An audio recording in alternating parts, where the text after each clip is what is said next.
සුබ දවසක් සියලු දෙනාට. අද මේ අපි එකතු වෙලා ඉන්නේ අපේ T-Shop application එකේ 6 වෙනි වීඩියෝ එකත් එක්ක. අද අපි කතා කරන්නේ අපේ home page එකේ design වල තියෙන විදිහ ගැන. හරි. අපි බලමු කොහොමද අපේ home page එක design වෙලා තියෙන්නේ කියලා. අපේ sign in එකෙන් sign in වුණාට පස්සේ අපිට මෙන්න මේ වගේ design එකක් පෙන්වනවා. මේක තමයි අපේ home page එක.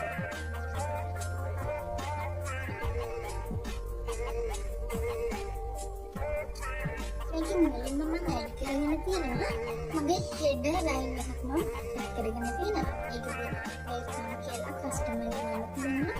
sign out කියලා link එකක් තියෙනවා. and contact එකක් තියෙනවා.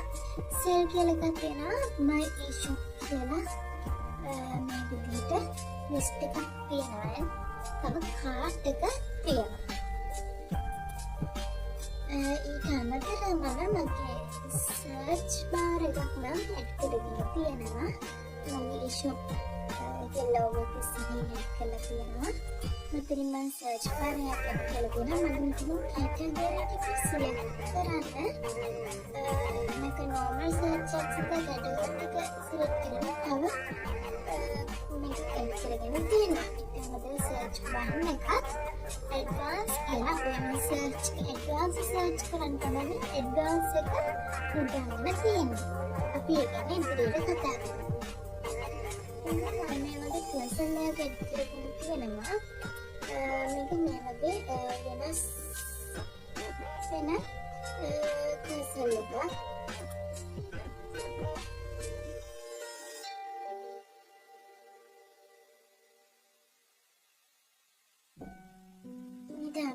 මම categories වෙන් කරගෙන තියෙනවා. mobile phone, laptops, camera, tabs කියලා.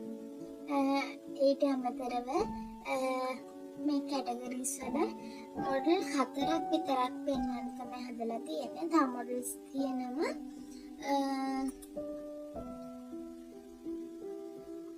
ඒකට මේක 4යි පෙන්වන්නේ. ඒකත් අපි ෆොටෝ එක පෙන්වන්න එක මේකක් add කරගෙන තියෙනවා. මෙතන title එක, price එක, stock එකේ තියෙනවද, stock එකේ තියෙන items කීයද, buy now button එක, add to cart button එක, watch list button එක විදිහට තමයි add කරගෙන තියෙන්නේ. මේ laptop ටික එතනත් 4යි යොදාගෙන තියෙන්නේ. cameras ටික, tabs ටික මේ විදිහට තමයි මම හදාගෙන තියෙන්නේ. අන්තිමට මම මගේ footer line එකක් මම add කරගෙන තියෙනවා. ඒකෙම copyright statement එක තියෙනවා. Facebook, Twitter, WhatsApp, YouTube logos ටික මම add කරගෙන තියෙනවා. අපි ඒවල invite කරලා පෙන්නන්නේ. ඉන්න මොකද අපේ contact එක අපි ඔය contact කරන්න ඕන විදිහ මෙන්න මේ විදිහට පැත්තකින් අපි මම දාගෙන තියෙනවා. හරි. අපි බලමු අපේ back end එක කොහොමද design වෙලා තියෙන්නේ කියලා.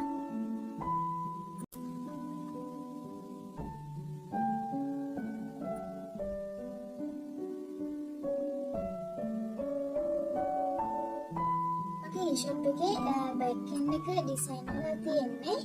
home page එකේ back end එක design කරලා තියෙන්නේ. මම මගේ HTML එක open කරගෙන තියෙනවා header එක. ඊට පස්සේ මම bootstrap පාවිච්චි කරන නිසා meta එකක් දාලා මගේ meta link එකේ තියෙනවා. ඊට පස්සේ title එක home කියලා තමයි දාගෙන තියෙන්නේ.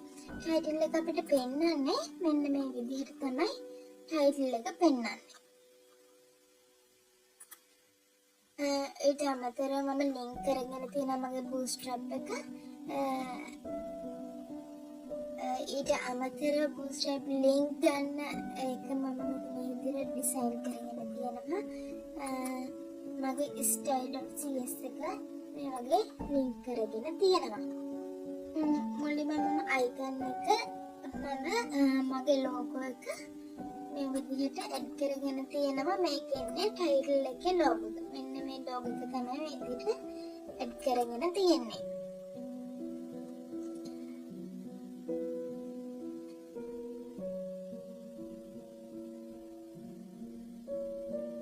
ඊට අමතරව මම ලොකු කන්ටෙන්ට් එකක් හදලා ඒකේ තමයි මේ ටික ඔක්කොම දාලා තියෙන්නේ. මෙතනින් පෙන්නන්නේ මගේ සර්ච් මෙතන තියෙන සර්ච් බාර් එක තමයි මෙතන පෙන්නන්නේ. ඊට කලින් මම මගේ හෙඩර් එක මම මෙතනින් ඇඩ් කරගෙන තියෙනවා. අපි හෙඩර් එක ගැන පස්ව කතා කරමු. මේ සර්ච් බාර් එක ඉන්පුට් එකක් විදිහට සර්ච් බාර් එක ඇඩ් කරගෙන තියෙනවා. ඊට අමතරව සර්ච් කියන බටන් එකට බටන් එක ඇඩ් කරගෙන තියෙනවා. ඇඩ්වාන්ස් බටන් එක තියෙනවා. ඊට පස්සේ මගේ කර්සර් එක හදලා තියෙනවා මේ විදිහට. මම ඒක බූට්ස්ට්‍රැප් භාවිතයෙන් තමයි අරගෙන තියෙන්නේ. බූට්ස්ට්‍රැප් එකේ තියෙන එක අරගෙන මේක කස්ටමයිස් කරලා තමයි හදලා තියෙන්නේ.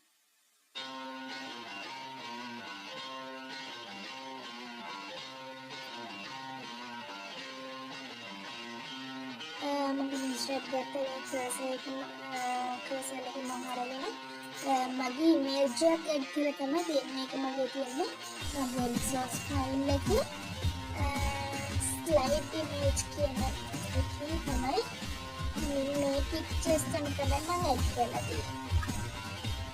ඒක මට ඕන මම කස්ටමයිස් කරන්න තියෙනවා. ඒක අතරම අපි කන්ෆයිල් හදනකොට category names කියලා හදලා තියෙනවා. ඒක categories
ඊට අමතරව මම දැන් sign out කියලා එකක් තියෙනවා.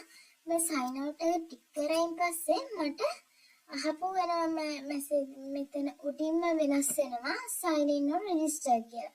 ඒ කියන්නේ මට මේකෙන් sign out වෙලා යන්න ඕන නම් sign up button එක ක්ලික් කරලා පස්සේ sign in or register එක ක්ලික් කරන්න තියෙනවා. ඊට පස්සේ අපි නැවතත් එනවා අපේ create new account එක ළඟට එනවා. ඊට අමතරව දැන් අපි බලමු මගේ footer එක හදලා තියෙන්නේ කොහොමද කියලා.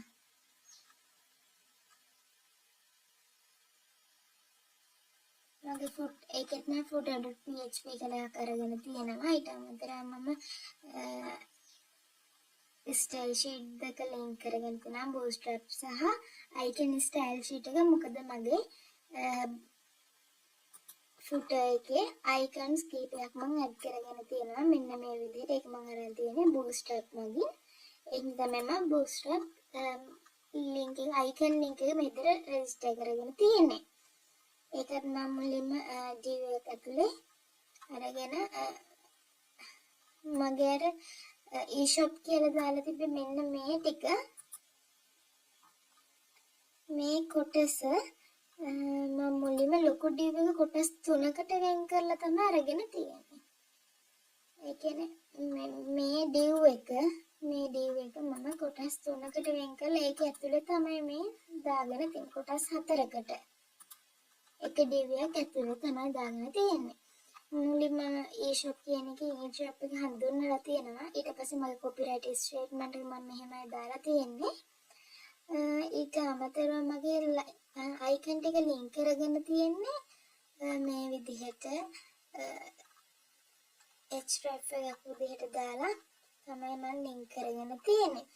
ඒක icon class එකත් bbi twitter කියලා තියෙන්නේ අපේ bootstrap එකේ තියෙන name එක තමයි අපි දීලා තියෙන්නේ. ඊට පස්සේ අපේ contact එක ඊළඟ div එකෙන් පෙන්නලා තියෙනවා. අපි මේ විදිහට තමයි අපේ footer එක add කරගෙන තියෙන්නේ.